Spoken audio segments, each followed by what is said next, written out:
ভালো করে শুনে রাখেন, আপনার বোন আপনার বাবা মা মারা যাওয়ার পর তাদের সম্পদ থেকে যে হক পাবে পাই পাই করে হিসেব করে এটা মূল্য বের করে তাদেরকে দিয়ে দিবেন। এরপরে তারা জমি নিয়ে বিক্রি করলে করবে, না করলে আপনি টাকা দিয়ে ন্যায্য মূল্য দিয়ে জমি রাখবেন, তাদেরকে খুশি মনে তাদের যা পাওনা সব দিবেন এবং দেওয়ার পরে বলবেন, বোন খাড়াও, কথা এখনো শেষ হয় নাই, তুমি বাবার সম্পদে তোমার যা হক আছিল এটা বুঝে পাইছো, তোমারটা তুমি নিছো। এর মানে এই না যে তোমার সাথে আমার সম্পর্ক শেষ হয়ে গেছে। ভাই বোনের সম্পর্ক কোনোদিন শেষ হওয়ার জিনিস না, মরণ পর্যন্ত থাকবে। এই বিটা তুমি আসবা, তোমার বিটায় আমি যাব, সারা জীবনের জন্য এটা তোমার বাড়ি, কারণ তোমার ভাইয়ের কাছে তুমি আসবা, রক্তের বন্ধন রক্ষা করা ফরজ, অতএব তুমি আসবা। সম্পদের হক নিয়ে গেছে দেখে সম্পর্ক থাকবে না তা না।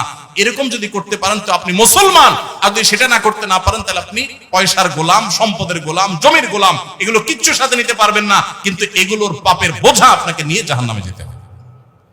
অতএব সাবধান থাকবো তো ইনশাআল্লাহ। বোনের হক দিবেন তো সবাই ইনশাআল্লাহ। আরে